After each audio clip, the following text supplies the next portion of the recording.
Assalamualaikum warahmatullahi wabarakatuh. Segala puji bagi Allah, Rabb semesta alam.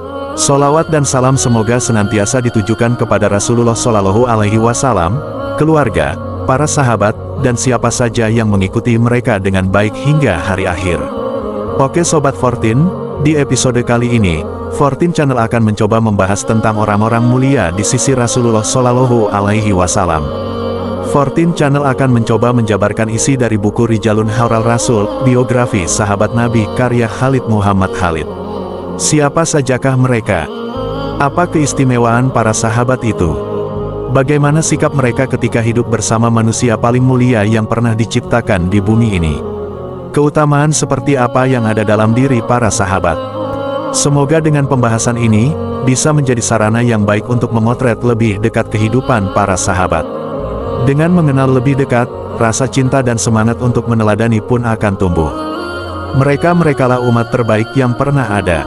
Allah berfirman, dan orang-orang yang terdahulu lagi yang pertama-tama masuk Islam, di antara orang-orang muhajirin dan ansar dan orang-orang yang mengikuti mereka dengan baik, Allah ridho kepada mereka dan mereka pun ridho kepada Allah.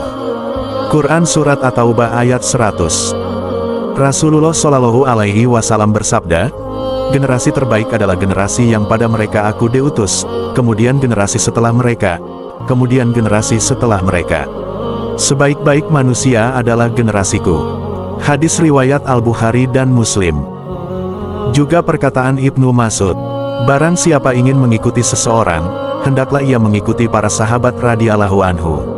Karena, sesungguhnya hati mereka adalah sebaik-baik hati manusia, ilmu mereka adalah sedalam-dalam ilmu manusia, paling sedikit bebannya tidak mengada-adakan urusan yang memberatkan mereka. Paling lurus jalan hidupnya dan paling baik akhlaknya. Suatu kaum yang dipilih oleh Allah untuk menolong nabinya dan menegakkan agamanya. Akuilah keutamaan mereka dan ikutilah jejak-jejak mereka, karena, sungguh, mereka berada di atas jalan yang lurus. Hadis riwayat Ahmad. Sekalipun amal kita mungkin tidak bisa menyamai para sahabat, namun dengan kecintaan kepada mereka, semoga Allah menjadikan kita bersama-sama dengan mereka di surganya kelak. Rasulullah pernah bersabda, seseorang itu bersama dengan yang dicintainya. Semoga apa yang kami usahakan di sini dapat bermanfaat bagi Sobat 14 sekalian. Amin, amin ya robbal alamin.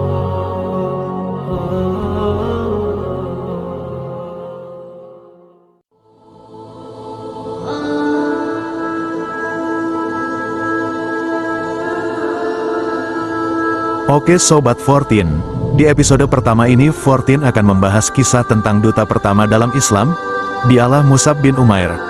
Siapakah Mus'ab bin Umair? Bagaimanakah kisahnya, hingga namanya tercatat dalam tinta emas yang akan selalu dikenang oleh setiap umat muslim di dunia? Inilah kisahnya.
Mus'ab bin Umair adalah seorang remaja Quraisy terkemuka, paling tampan, penuh dengan jiwa dan semangat muda. Sejarawan dan ahli riwayat menjelaskan masa mudanya dengan ungkapan, seorang penduduk Mekah yang mempunyai nama paling harum. Dia lahir dan dibesarkan dalam kesenangan serta tumbuh dalam lingkungannya. Mungkin tidak seorang pun di antara anak-anak muda Mekah yang beruntung dimanjakan oleh kedua orang tuanya sedemikian rupa sebagaimana Mus'ab bin Umair. Mungkinkah anak muda yang serba kecukupan, biasa hidup mewah dan manja, menjadi buah bibir gadis-gadis Mekah, dan menjadi bintang di tempat-tempat pertemuan, akan berubah menjadi pelaku cerita tentang keimanan dan kepahlawanan? Demi Allah, kisah Mus'ab bin Umair atau dijuluki oleh kaum muslimin dengan sebutan Mus'ab yang baik, adalah kisah yang penuh pesona. Ia merupakan salah satu di antara orang-orang yang ditempa oleh Islam dan dididik oleh Muhammad Shallallahu Alaihi Wasallam. Namun bagaimana sosok sejatinya? Sungguh, kisah hidupnya merupakan suatu kehormatan bagi seluruh umat manusia. Suatu hari, anak muda ini mendengar tentang Muhammad Al-Amin yang mulai menjadi perhatian bagi penduduk Mekah, bahwa Muhammad Shallallahu Alaihi Wasallam menyatakan dirinya telah diutus oleh Allah Subhanahu wa Ta'ala sebagai pembawa berita gembira dan pemberi peringatan, sebagai penyeru yang mengajak umat beribadah kepada Allah yang Maha Esa. Saat siang dan malam perhatian penduduk Mekah tidak lepas dari berita itu. Ketika yang ada hanya perbincangan tentang Rasulullah Shallallahu Alaihi Wasallam dan agama yang dibawanya, anak muda yang manja ini paling banyak mendengar berita itu. Meskipun usianya masih belia, ia menjadi bunga di setiap tempat pertemuan dan perkumpulan. Setiap pertemuan apapun, mereka selalu berharap Mus'ab hadir di dalamnya. Penampilannya yang anggun dan otaknya yang cerdas merupakan keistimewaan Ibnu Umair, yang mampu membuka semua hati dan pintu. Mus'ab telah mendengar bahwa Rasulullah Shallallahu Alaihi Wasallam bersama pengikutnya sering mengadakan pertemuan di suatu tempat yang jauh dari gangguan dan ancaman orang-orang Quraisy. Pertemuan itu dilaksanakan di Bukit Safa di rumah Al-Arkam bin Abdul Arkam Al-Mahsuni. Tanpa berpikir panjang dan tanpa seorang pun yang menemani, pada suatu senja ia pergi ke rumah Al-Arkam. Kerinduan dan rasa penasaran telah mendorongnya melakukan itu. Di tempat itulah, Rasulullah Shallallahu Alaihi Wasallam bertemu dengan para sahabatnya, untuk membacakan ayat-ayat Al-Quran kepada mereka dan salat bersama mereka, menghadap kepada Allah yang Maha Tinggi lagi Maha Kuasa. Ketika Mus'ab baru saja duduk, ayat-ayat Al-Quran mulai mengalir dari kalbu Rasulullah Shallallahu Alaihi Wasallam, bergema melalui kedua bibir beliau, mengalir sampai ke telinga dan meresap ke dalam hati para pendengar. Di senja itu hati Mus'ab telah berubah menjadi hati yang tunduk oleh ayat-ayat Al-Quran. Keharuan yang ia rasakan hampir-hampir saja membuat tubuhnya terangkat dari tempat duduknya. Ia seolah-olah terbang oleh perasaan gembira. Tetapi, Rasulullah Shallallahu Alaihi Wasallam mengulurkan tangannya yang penuh kasih sayang dan mengurut dada pemuda yang sedang bergejolak itu. Tiba-tiba, hatinya berubah tenang dan damai, bagai lautan yang dalam. Pemuda yang baru saja masuk Islam dan beriman itu tampak telah memiliki hikmah yang luas dan berlipat ganda dari ukuran seusianya. Ia mempunyai kepekatan hati yang mampu mengubah jalan sejarah. Ibunda Mus'ab, Khanas binti Malik, adalah sosok ibu yang memiliki kekuatan kepribadian yang cemerlang. Pesona pribadinya itu telah membuat dirinya disegani. Setelah memeluk Islam, tidak ada sosok yang paling membuat Mus'ab khawatir dan takut di muka bumi ini selain ibundanya. Seandainya Mekah, dengan segala patung, tokoh-tokoh terhormat, dan padang pasirnya membentuk sebuah formasi yang mengepung dan memusuhinya, Mus'ab akan menganggap itu bukanlah musuh yang berat saat itu. Tetapi, bila musuhnya itu adalah ibunya, inilah kekhawatiran yang membuatnya gelisah. Dia berpikir cepat dan memutuskan untuk menyembunyikan keislamannya, kecuali jika Allah berkehendak lain. Tetapi, ia tetap bolak-balik ke Darul Al-Arkam dan bermajelis bersama Rasulullah Shallallahu Alaihi Wasallam. Dia benar-benar merasa tenteram dengan menjadi orang yang beriman dan tetap berupaya menghindari kemurkaan ibunya, yang sampai saat itu tidak tahu sama sekali cerita tentang keislamannya. Hanya saja, di Mekah tiada rahasia yang tersembunyi. Mata dan telinga orang-orang Quraisy ada di setiap tempat mengikuti setiap langkah dan menyusuri setiap jejak. Utsman bin Talha melihat Mus'ab ketika memasuki rumah Al-Arkam secara diam-diam. Di lain waktu, Utsman melihatnya salat seperti yang dilakukan oleh Muhammad Shallallahu Alaihi Wasallam. Ia pun segera menemui ibu Mus'ab dan melaporkan berita yang dijamin kebenarannya. Mus'ab berdiri di hadapan ibu dan keluarganya serta para pembesar Mekah yang berkumpul di rumahnya. Dengan hati yang benar-benar yakin dan mantap, Musab membacakan ayat-ayat Al-Quran yang disampaikan oleh Rasulullah Shallallahu Alaihi Wasallam untuk mencuci hati nurani mereka, mengisinya dengan hikmah dan kemuliaan, kejujuran dan ketakwaan. Ketika sang ibu hendak membungkam mulut putranya dengan tamparan keras, tangan yang terayun bagai anak panah itu tiba-tiba lunglai dan jatuh terkulai di hadapan cahaya yang membuat wajah yang telah berseri cemerlang itu kian berwibawa dan tenang. Kewibawaannya telah menimbulkan penghormatan dan ketenangannya menumbuhkan kepercayaan. Sebagai seorang ibu, Ibunda Musab tidak tega memukul dan menyakiti putranya. Tetapi pengaruh berhala-berhala terhadap dirinya membuat dirinya harus bertindak dengan cara lain. Ia membawa putranya itu ke ruang yang terisolir di dalam rumahnya, lalu mengurungnya di dalam ruangan itu dan ditutup rapat-rapat. Musab tinggal dalam kurungan itu sekian lama hingga beberapa orang di antara kaum muslimin hijrah ke Habasyah, Ethiopia.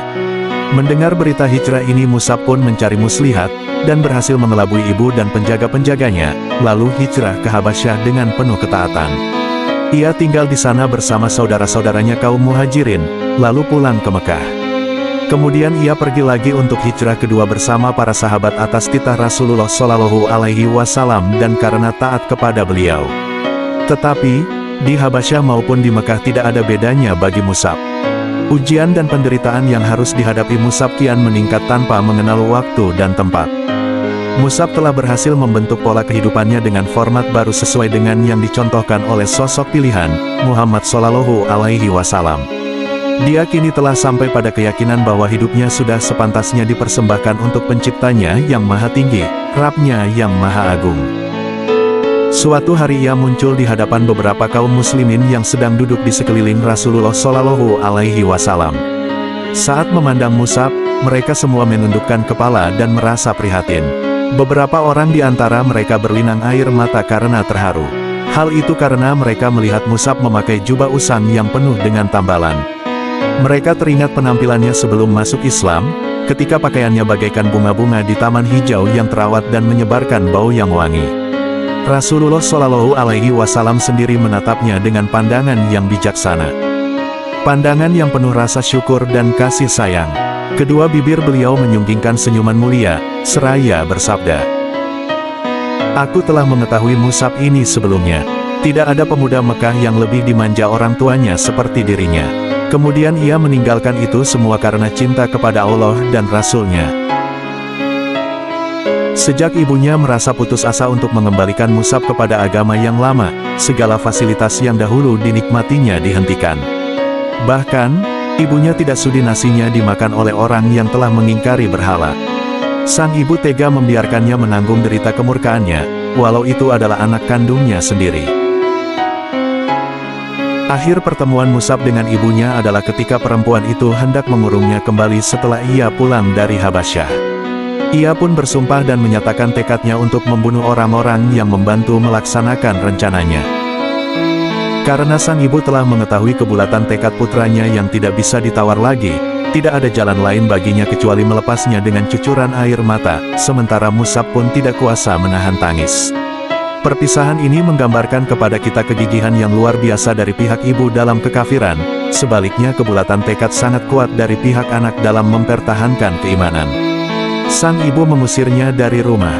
Dia berkata, "Pergilah sesuka hatimu. Aku bukan ibumu lagi." Musab menghampiri ibunya seraya berkata, "Wahai bunda, saya ingin menyampaikan nasihat kepada bunda, dan Ananda merasa kasihan kepadamu. Saksikanlah bahwa tiada ilah yang berhak disembah selain Allah, dan Muhammad adalah hamba dan utusannya." Ibunya menjawab dengan penuh emosi dan kesal, "Demi bintang, sekali-kali aku takkan masuk ke dalam agamamu itu. Otakku bisa jadi rusak, dan akalku akan melemah." Musab kini meninggalkan kemewahan dan kesenangan yang dinikmatinya selama ini, dan memilih hidup miskin dan sengsara. Pemuda berpenampilan mewah dan wangi itu kini telah menjadi seorang melarat dengan pakaiannya yang kasar dan usang. Satu hari ia ada kalanya makan dan beberapa hari menderita lapar. Tetapi, jiwanya yang telah dihiasi dengan akidah yang suci dan memancar oleh cahaya ilahi, telah mengubah dirinya menjadi seorang manusia yang dihormati, penuh wibawa dan disegani. Suatu saat Rasulullah Shallallahu Alaihi Wasallam memilih Mus'ab untuk melakukan tugas yang paling agung saat itu. Ia menjadi utusan Rasulullah Shallallahu Alaihi Wasallam ke Madinah untuk mengajarkan agama kepada orang-orang Ansar yang telah beriman dan berbayat kepada Rasulullah Shallallahu Alaihi Wasallam di Bukit Aqobah, mengajak orang-orang yang lain agar menganut agama Allah dan mempersiapkan Madinah untuk hijrah yang agung. Ketika itu sebenarnya masih banyak tokoh yang lebih tua di kalangan sahabat, lebih berpengaruh, dan lebih dekat hubungan kekeluargaannya dengan Rasulullah Shallallahu Alaihi Wasallam daripada Mus'ab. Tetapi, Rasulullah Shallallahu Alaihi Wasallam menjatuhkan pilihannya kepada Mus'ab yang baik. Beliau menyadari sepenuhnya bahwa beliau telah memikulkan tugas yang besar di pundak pemuda itu, dan menyerahkan nasib agama Islam kepadanya di Madinah, yang tidak lama lagi akan menjadi darul hijrah, pusat para dai dan dakwah, dan markas para pengemban misi Islam dan prajurit perang. Mus'ab memikul amanat itu dengan bekal kearifan pikir dan kemuliaan akhlak yang dikaruniakan Allah kepadanya. Kezuhudan, kejujuran, dan kesungguhan hatinya telah berhasil melunakkan dan menawan hati penduduk Madinah hingga mereka berduyun-duyun masuk Islam. Pada saat awal tiba di Madinah, yang menganut agama Islam di sana hanya 12 orang, yang telah berbayat di Bukit Aqobah. Tetapi, beberapa bulan kemudian, banyak orang bersedia memenuhi panggilan Allah dan Rasul-Nya. Pada musim haji berikutnya setelah tahun perjanjian Aqobah, kaum muslimin Madinah mengirim utusan yang mewakili mereka menemui Nabi Muhammad Shallallahu Alaihi Wasallam. Jumlah mereka adalah 70 mukmin laki-laki dan perempuan. Mereka berangkat dipimpin oleh guru mereka, yang tidak lain adalah orang yang diutus oleh Nabi Muhammad Shallallahu Alaihi Wasallam kepada mereka, yaitu Mus'ab yang baik. Dengan kesopanan dan kebaikan yang ditunjukkan, Mus'ab bin Umair telah menjadi bukti bahwa Rasulullah Shallallahu Alaihi Wasallam tahu bagaimana memilih orang yang tepat. Ia memahami tugas dengan sepenuhnya, dan mampu menempatkan diri pada batas-batas yang telah ditetapkan. Ia sadar bahwa tugasnya adalah menyeru kepada agama Allah, menyampaikan berita gembira tentang agamanya yang mengajak manusia menuju hidayah Allah, membimbing mereka ke jalan yang lurus. Tugasnya hanyalah menyampaikan agama Allah seperti tugas Rasulullah Shallallahu Alaihi Wasallam yang diimaninya. Di Madinah Mus'ab tinggal sebagai tamu di rumah Asad bin Zurarah. Ia bersama Asad mengunjungi kabilah-kabilah, rumah-rumah dan tempat pertemuan, untuk membacakan ayat-ayat kitab suci Rabb-Nya, yang telah ia ketahui. Mereka berdua menyampaikan kalimat Allah, bahwa Allah adalah ilah yang Maha Esa, secara hati-hati. Mus'ab pernah menghadapi beberapa peristiwa yang mengancam keselamatan diri dan sahabatnya, yang nyaris celaka jika tanpa kecerdasan akal dan kebesaran jiwanya. Suatu hari, ketika ia sedang memberikan petua kepada orang-orang, tiba-tiba disergap oleh Usaid bin Al-Hudair, pemimpin kabilah Abdul Asyal di Madinah. Usaid menodong Mus'ab dengan belati yang terhunus. Dia sangat murka dan sakit hati menyaksikan Mus'ab yang datang untuk menyelewengkan kaumnya dari agama mereka, membujuk mereka agar meninggalkan Tuhan-Tuhan mereka, dan menceritakan Allah yang Maha Esa yang belum pernah mereka ketahui sebelum itu. Tuhan-Tuhan yang selama ini mereka kenal bisa dilihat dengan jelas terpajang di tempatnya, dan bila seseorang berkepentingan, ia tahu di mana tempat Tuhannya. Dia bisa langsung menghadap Tuhannya untuk memaparkan kesulitan serta menyampaikan permohonan. Demikianlah yang tergambar dan terbayang dalam pikiran suku Abdul Asyal. Berbeda dengan Rabb Muhammad Shallallahu Alaihi Wasallam yang sedang didakwakan oleh utusan yang datang kepada mereka itu, tidak seorang pun yang mengetahui tempatnya atau melihatnya. Saat kaum muslimin yang sedang duduk bersama Mus'ab melihat kedatangan Usaid bin Al-Hudair dengan membawa kemurkaan bagaikan api yang berkobar, mereka pun merasa khawatir. Tetapi, Mus'ab yang baik tetap tenang, percaya diri, dan menunjukkan kegembiraan. Bagaikan singa hendak menerkam, Usaid berdiri di depan Mus'ab dan Asad bin Zurarah, seraya berkata, "Apa maksud kalian datang ke kampung kami? Apakah kalian hendak membodohi orang-orang yang lemah di antara kami? Tinggalkan segera tempat ini, jika kalian tidak ingin mati." Bagaikan samudera yang tenang dan dalam, laksana cahaya fajar yang ceria dan damai, ketulusan hati, Mus'ab yang baik, mampu menggerakkan lidahnya untuk mengeluarkan ucapan yang lembut. "Mengapa Anda tidak duduk dan mendengarkan dulu? Seandainya Anda menyukainya, Anda dapat menerimanya. Sebaliknya, jika tidak, kami akan menghentikan apa yang Anda benci." Usaid adalah sosok yang berakal cerdas. Dalam hal ini, ia melihat bahwa Musab mengajaknya berdialog dan meminta pertimbangan kepada hati nuraninya sendiri. Ia hanya dimohon bersedia mendengar, bukan lainnya. Jika ia menyetujui, ia akan membiarkan Musab, dan jika tidak, Musab berjanji akan meninggalkan kampung dan penduduknya untuk mencari tempat dan masyarakat lain, dengan tidak merugikan orang lain ataupun dirugikan. Ketika itulah, Usaid menjawab, "Sekarang aku insaf."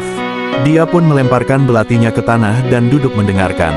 Ketika Musab membacakan ayat-ayat Al-Quran dan menguraikan seruan yang dibawa oleh Muhammad bin Abdullah Shallallahu Alaihi Wasallam, dada Usaid mulai terbuka bercahaya, berdetak mengikuti naik turunnya suara, serta meresapi keindahannya. Belum selesai Musab menyampaikan uraiannya, Usaid sudah berseru kepadanya dan orang-orang yang bersamanya, alangkah indah dan benarnya ucapan itu. Apakah yang harus dilakukan oleh orang yang hendak masuk agama ini? Mereka pun menjawabnya dengan suara tahlil yang menggemuruh bagai hendak mengguncangkan bumi.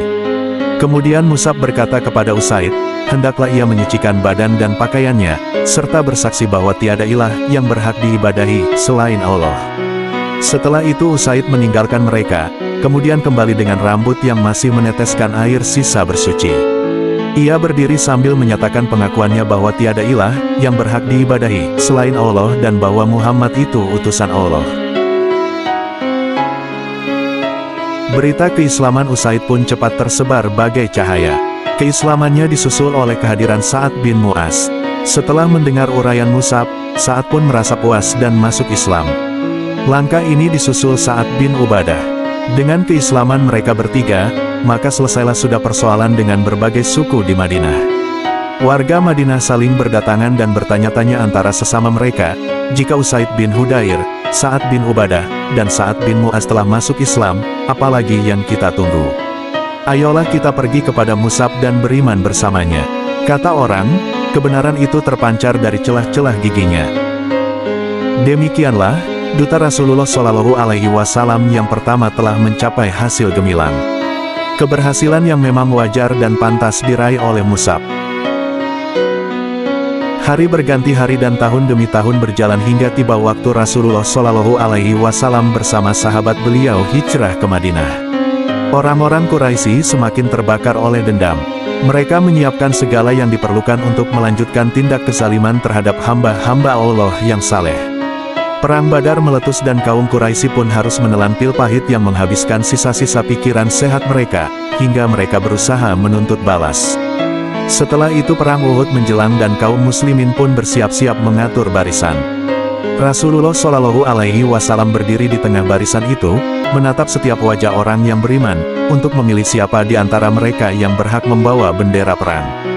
Beliau pun memanggil Musab yang baik, dan akhirnya ia tampil sebagai pembawa panji perang kaum muslimin. Peperangan berkobar dan berkecamuk dengan sengitnya. Namun, sayang, pasukan pemanah melanggar perintah Rasulullah Shallallahu Alaihi Wasallam. Mereka meninggalkan posisinya di puncak bukit setelah melihat orang-orang musyrik mundur dan menderita kekalahan. Perbuatan mereka itu secepatnya mengubah suasana, hingga kemenangan kaum muslimin beralih menjadi kekalahan. Pasukan kaum muslimin dikagetkan oleh serangan balik pasukan berkuda Quraisy yang menyatroni mereka dari puncak bukit. Mereka diserang saat dalam keadaan lengah dengan pedang-pedang haus darah dan mengamuk bagai orang gila. Ketika musuh melihat barisan kaum muslimin porak-poranda, mereka pun mengalihkan serangan ke arah Rasulullah Shallallahu Alaihi Wasallam untuk membunuh beliau. Musab bin Umair menyadari ancaman yang berbahaya tersebut. Dia pun mengangkat panji perang setinggi-tingginya dan bagaikan raungan singa, ia bertakbir sekeras-kerasnya. Ia berjalan ke depan, melompat, mengelak dan berputar lalu menerkam. Ia memfokuskan semua upaya untuk menarik perhatian musuh kepadanya dan melupakan Rasulullah Shallallahu Alaihi Wasallam. Ia bertahan sendirian bagaikan satuan pasukan. Sungguh, walaupun seorang diri, Musab bertempur laksana pasukan tentara besar. Sebelah tangannya memegang bendera bagaikan tameng kesaktian, sedangkan yang sebelah lagi menebaskan pedang dengan matanya yang tajam. Tetapi, musuh kian bertambah banyak. Mereka hendak menyeberang dengan menginjak-injak tubuhnya untuk mencapai posisi Rasulullah Shallallahu Alaihi Wasallam. Sekarang marilah kita perhatikan saksi mata yang akan menceritakan saat-saat terakhir dalam kehidupan Musab bin Umair. Ibnu Sa'ad menuturkan, Ibrahim bin Muhammad bin Syurahbil al-Abdari menceritakan kepada kami dari ayahnya yang berkata, Mus'ab bin Umair adalah pembawa bendera di Perang Uhud. Tatkala barisan kaum muslimin kocar-kacir, Mus'ab tetap bertahan pada posisinya. Ibnu Kamiyah datang berkuda, lalu menebas tangan kanannya hingga putus. Mus'ab mengucapkan, Muhammad itu tiada lain hanyalah seorang utusan. Kini ia memegang bendera dengan tangan kirinya sambil membungkuk melindunginya. Musuh pun menebas tangan kirinya hingga putus pula. Mus'ab membungkuk ke arah bendera, lalu dengan kedua pangkal lengan, ia mendekap bendera ke dada sambil mengucapkan, Muhammad itu tiada lain hanyalah seorang utusan, dan sebelumnya telah didahului oleh beberapa utusan. Musuh menyerangnya kembali dengan tombak, dan memasukkannya hingga patah. Mus'ab akhirnya gugur, dan bendera perang pun jatuh. Mus'ab dibunuh oleh Ibnu Kamiyah yang mengira Mus'ab adalah Rasulullah.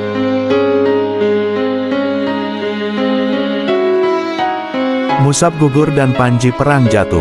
Ia gugur sebagai bintang dan mahkota para syuhada.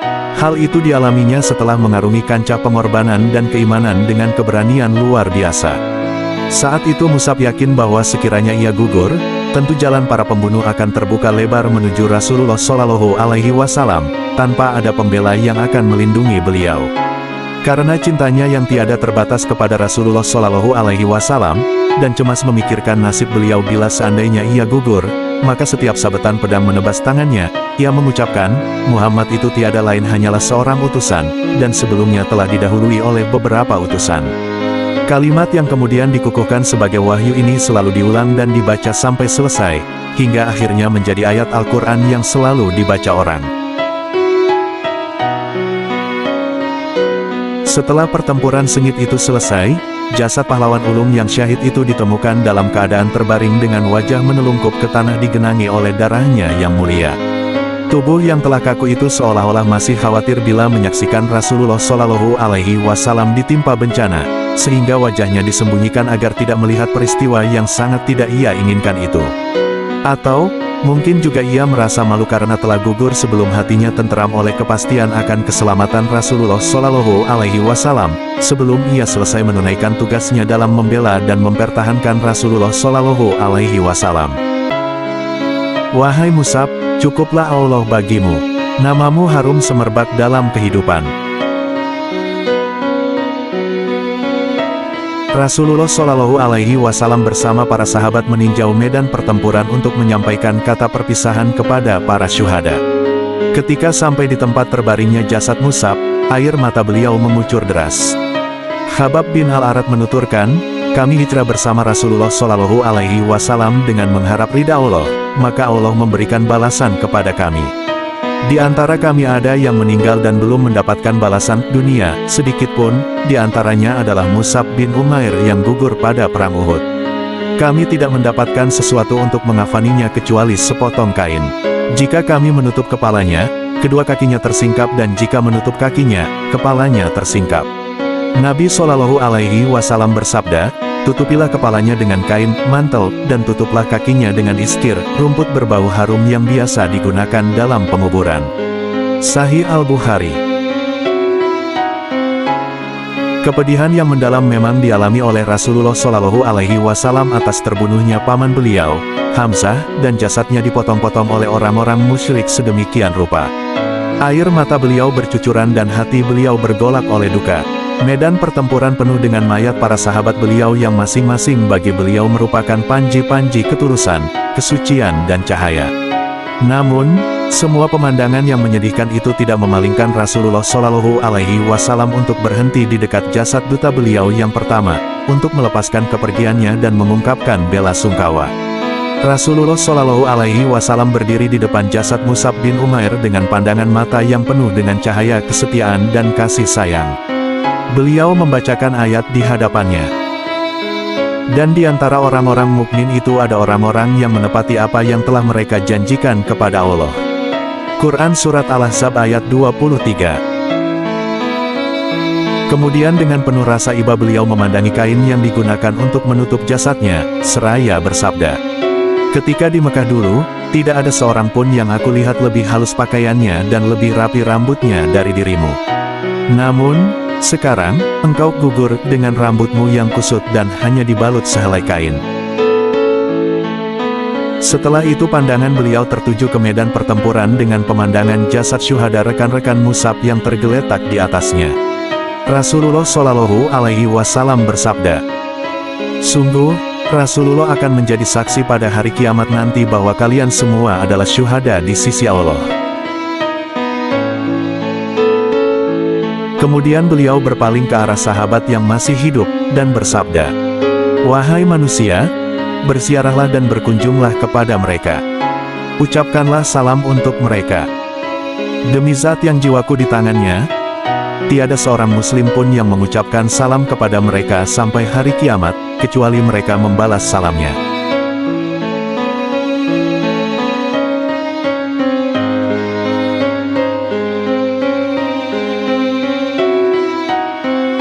Semoga keselamatan dilimpahkan kepadamu, wahai Mus'ab. Semoga keselamatan dilimpahkan kepada kalian, wahai para syuhada. Semoga keselamatan, kerahmatan, dan keberkahan dilimpahkan kepada kalian semua. Amin, amin ya robbal alamin.